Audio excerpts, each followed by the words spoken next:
Hey folks, MasakoX here. Yes, I'm very much aware that it's been a very long time since I covered this fan manga, that being Ball Kakumei. For those who may not remember me covering this, you can check out my previous reviews for some more context, but in summary, it's basically angels like fighting each other, and it's up to their organic life forms that they govern over to fight their battles for them mostly. You're either with the Grand Priest, or with his effective wife, who also did her best to wheedle herself into your consciousness, because she's a female Dragon Ball OC. Kind of easy if you really want to be particular about it, and hey, I'm one to talk, I can say it. So why did I stop covering it? Well, in truth, the release schedule got a little bit out of hand and inconsistent, and I would often be spending hours just waiting for the chapter to drop before I could review it, and I like sleep more, honestly, thank you very much. Thusly, I fell off the wagon, but now it's been a few months and there have been some chapters out, and the latest one's about to come out today, so let's get you and myself caught up with what's been going on over the last few chapters. I'll basically try and give you like a summary of what's been going on and then give my final thoughts. And if you like this and want to see more Dragon Ball content, be sure to like this video, subscribe, and maybe check out the MasakoX store where we have our new Hiffle Yeah shirt that just dropped. The last chapter, chapter 4, had Vegeta meeting the Saiyan King of Universe 6, as you do, King Sadala, and Caulifla was being very loud and obnoxious. Even more so than she was in the original story, which I honestly found very grating. But the meeting between the King and Vegeta was very illuminating, and effectively had Vegeta just calling the Monica chicken at one point for not wanting to do anything about the new angelic menace up there. But wait! Where's Goku, I hear you say? Where are they going to have the time to wait for him? Well, you see, he's locked in Universe 19, which is now effectively an angelic icebox for 2 years, so he ain't doing jack. But either way, let's resume and start with Chapter 5. Chapter 5 begins with King Sadala being a brave boy now, and geeing up his people into fighting for the Grand Priest, whilst Jarko and his team have arrived on the same world, after having too much of Broly's cooking apparently. They then go to a chef's place where Broly starts to pick a fight with them for only having 3 items on the menu. And admittedly, I find that really weird too. A Saiyan world where there are only 3 items on the menu? I mean, they must be really big items on the menu, but still, you know, variety is the spice of life. In the midst of this, Jarko sends off a probe to find Vegeta, but we all know how that's going to go, and it goes boom for Jarko and his wallet, leaving him in crippling debt, despite having a rich Earthwoman by his side, you know? Good job, Jarko! You know about macroeconomics! As he has to go and actually do stuff, Piccolo tries to convince Videl back on Earth to allow him to train Pan, but that gets a hard no. Dear, I guess Toei didn't get the memo. But while she's grumping, Gohan tries to give Pan a heart-to-heart about being her own person, but then remembers that she is 3, and thusly backpedals, and she continues to read in bed. I do get the touching wholesomeness of this initially, sort of like a reflection on his childhood where Chi-Chi would effectively determine what he would be, that being a scholar. And so Gohan's essentially telling Pan that you don't have to do that. Good! At least he learnt that Chi-Chi's strictness was a mistake. Meanwhile, Vegeta and Bulma are finally reunited, and once again Caulifla is angry about something because she never got introduced to Bulma way back when this time around. It ain't a Kakumei chapter without her getting mad. But we finally get the chance for Kale to see Broly, them meeting each other. And let's just say it's basically love at first sight for one another. Or at least the Saiyan equivalent. With that introduction, Kale suddenly gains newfound confidence in herself, thank you, and shows the town off to her guests, whilst Chilai is now getting all jealous and flustered about Broly liking Kale, and is completely unaware of this, though Broly, but then gets accosted by 2 mooks, but Bulma comes in with the slap. I'm glad they did that, she still got it. The chapter then briefly has Whis training Goten and Trunks, and him forbidding them from using fusion to train. Man, you're gonna upset the Gotenks fanboys, Whis. To do this, Whis has to get them to punch in sync with a special tool, which is kind of neat, and makes sense for them starting at the beginning of their training. They are further behind than Goku and Vegeta were. This is only step 1 of their training of 3. So there's a ways to go whilst Vegeta is now doing his thing and training the members of the 5th Saiyan squad with his 3 admirals by his side, Ruba, Leriak and Fennel. But that that working relationship doesn't last very long when Vegeta breaks out Super Saiyan to shut Caulifla up. And it now means that the training session has been completely derailed. The one that they were all going to have, it completely falls apart. And now Vegeta breaks out, again, Super Saiyan Blue Evolution to prove a point. Because he's Vegeta! Yeah, that's about right. Chapter 6 continues on this thread, with Vegeta's 3 admirals then fighting against him, after they're starting to question his authority, despite Scaredy Cat King Sadala giving him the right to lead the soldiers. They didn't like him using Super Saiyan, and what does the prince go and do? Use even more of it? Because he doesn't like being bossed around. They clearly have not met Vegeta before, but it is very him. What follows is several pages of Vegeta decking all 3 of them in the schnoz and wrecking several rock formations in the process, all to illustrate to these 3 main elites of the Sadala squad. Trust me, there was a point to all of this. This wasn't just a sacred argy-bargy. What it feels like to be weak and helpless against a terrifying opponent that you have no hope in actually battling against. It is a very good lesson to show, and it also appeals to the general demographic of Dragon Ball fans who read the manga. Instead of talking about it solely, you have mostly punchy going down, and then a little bit of talking at the end of it all to explain why the punchy took place. But then Fennel has had enough and goes Super Saiyan out of necessity, despite them all disavowing that form apparently. But hey, female Super Saiyan! Why not? Her buddies join in the golden fight, while Sadala laments Vegeta's use of Super Saiyan Blue Evolution, and him encouraging that with his people. Or indeed, any use of Super Saiyan in fact actually. If Vegeta doesn't comply and not use it again, he'll be banished. So then the prince just harumphs off to Bulma. I actually don't blame him. How is he going to train these soldiers if the king won't allow him to use all of his tools at the maximum potential? That's just making him feel blue, Sadala, instead of being blue. As that's going on, Hit and Frost are continuing to work together, with Hit doing most of the heavy lifting. But Frost does have his moments here. He isn't just a hanger-oner. I do like the idea of them doing stuff together in this, since we actually covered that in our own What If series, and especially given their individual history. It's a nice little interlude there. The action continues on planet Dua, or Dao, as Hit's about to make another takedown for his job. But then Frost takes the kill from him, and he's now starting to get very irritated with this relative newbie getting in on the act. He has now had enough of this, and tells Frost to get lost. But the Frosting will only agree to this with a test of strength in combat. He will leave him alone if he loses. But whilst those 2 Universe 6 beings fight, the Grand Priest is fighting his own internal battles, with what to do to prevent more of his own inner demons being let loose.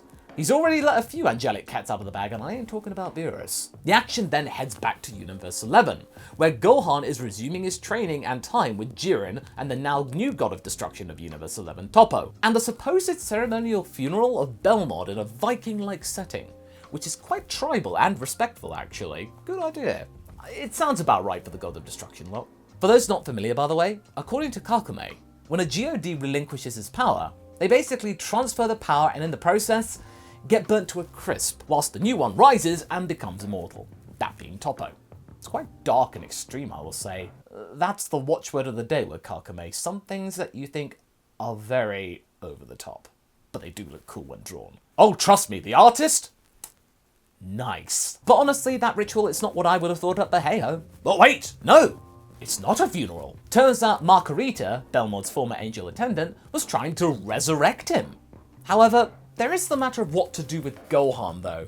In order for him to join the Pride Troopers and get some proper training with Jiren, he has to prove himself in the field, with Jiren keeping score, whilst the resurrection ritual seems to have worked actually. But back on Earth's Monster Island, 17 is then cornered by Paparoni from Universe 3 so that they may work together in the process of the angelic battle, after he took some of his hair to track him and help make a new android to help fight alongside them.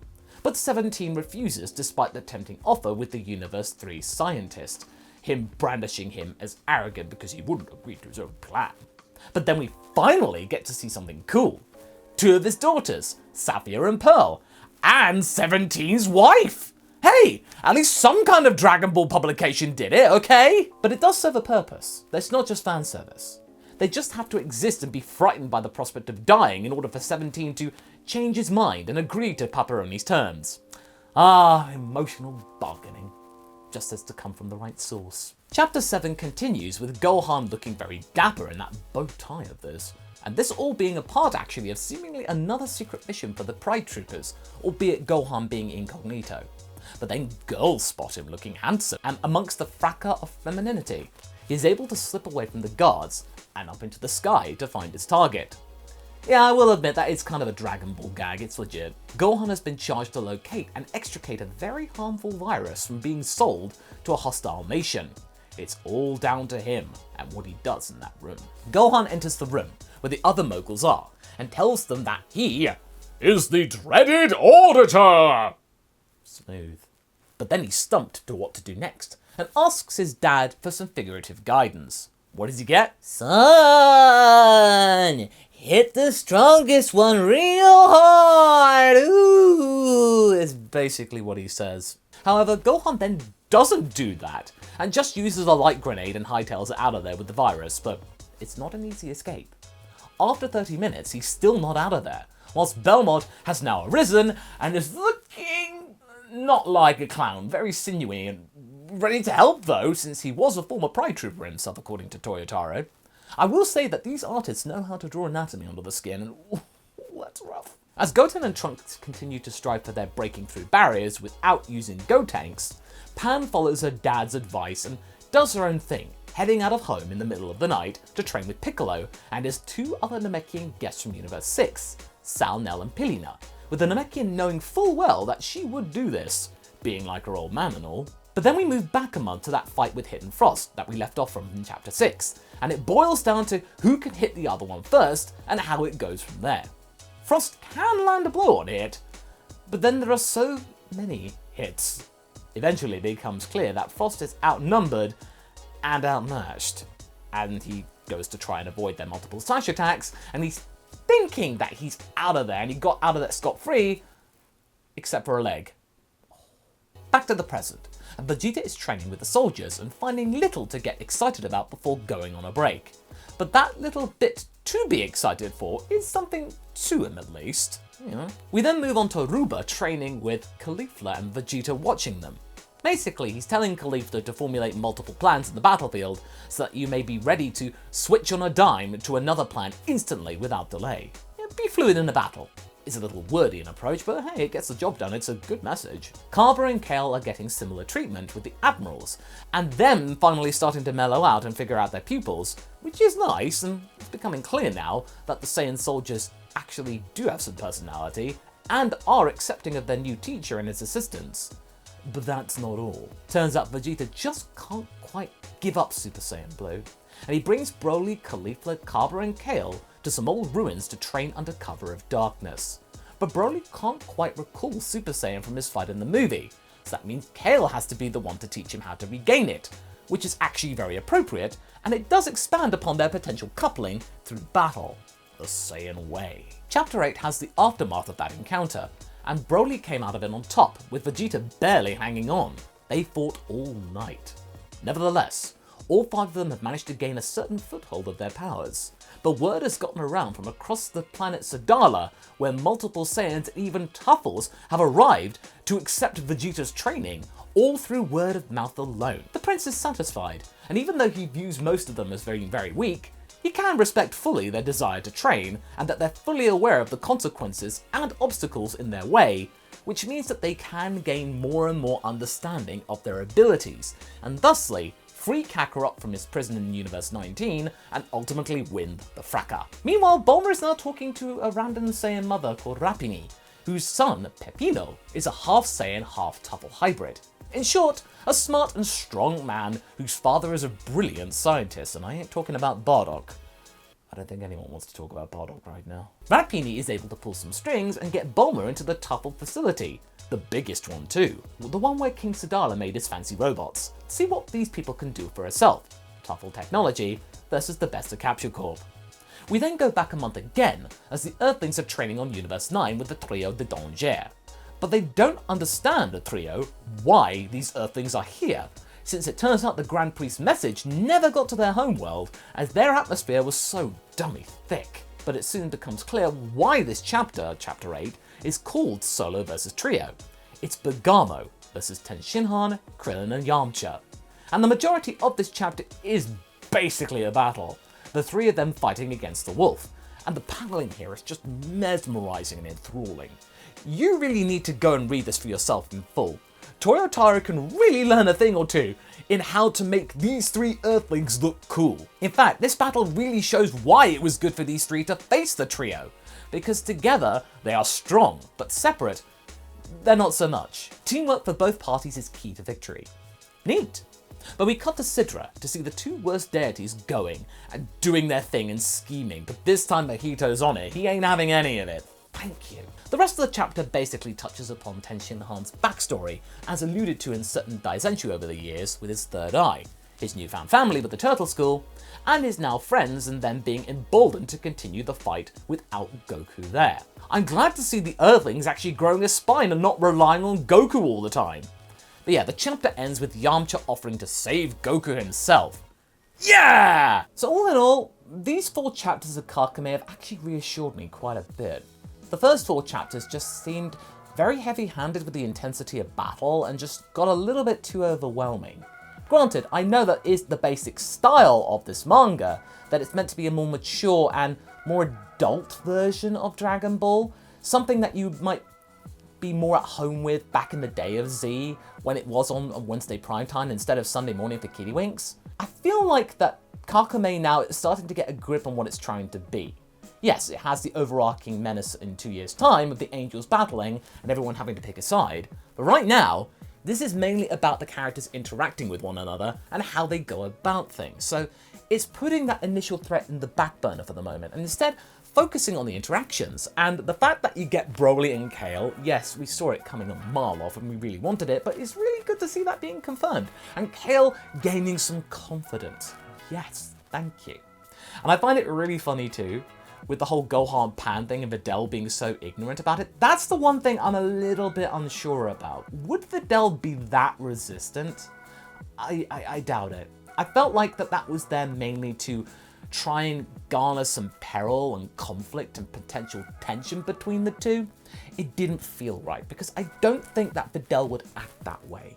She's quite open-minded, and surely by now they trust Piccolo with what he's been able to do. He's a good babysitter with Pan, surely it'd be fine. I get the impression that was mainly just to kind of throw some twist into the mix. It didn't last long because Pan just rebelled against them anyway. It's just showing that she was right to do her own thing, and I'm glad that Gohan had that message, but again, it seemed very weird. But I guess it was also there to show that Pan is a lot smarter than you think. Remember, her dad's Gohan, and he's a nerd. As for Vegeta, I think he's the one that's developed the most out of all of this. In that, yeah, he is a very angry, small little Saiyan, but he is capable of being a good leader. He can see the potential in many people, and even though he can be very harsh with some Saiyans that aren't exactly cutting the mustard in his mind, he does actually give them some good advice. And in turn, it seems like the 3 admirals that he's got under his tutelage are actually starting to mimic his teaching style. And that's good. There's synergy there. So his time on Sadala has actually been very, very constructive. And that's what I like about this. It seems like some of the interactions here, the vast majority of them in fact, are actually really good. And don't get me started in chapter 8. The battle with Tenshinhan, Krillin and Yamcha against Bergamo, that was so good. You really need to go and read that just for that battle alone. Because they all work together so well, which makes so much sense because they've known each other for so long. And then Bergamo, ooh! They make Bergamo look really epic there. I'll talk about the paneling here. Yeah, these people know how to draw. Yeah, there are some moments where the style of Dragon Ball does get lost, but for the big stuff, including the stuff with Belmont, oh, it's spicy. It's so good. Like, I've seen plenty of fan manga, and even though I don't cover it on the channel, I do keep my ear to the ground when it comes to that kind of stuff.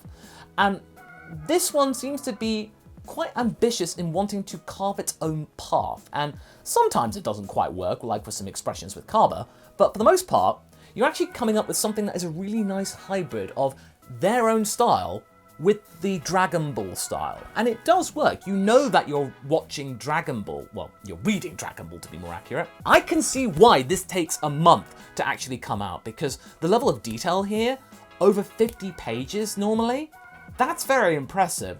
It kind of puts Toyotaro to shame. Just goes to show what you can do in a month, and this justifies it intensely. So when Chapter 9 comes out later today, I am actually going to take a look at it, and I will give it its own dedicated review. I just may take a couple more days to do it is all. But if you like what you have to see, do check out my previous reviews, or maybe even give the manga itself a look. I'll leave a link to it in the description and the pinned comment. But I hope you enjoyed this, and I shall see you in the next video. Catch you later!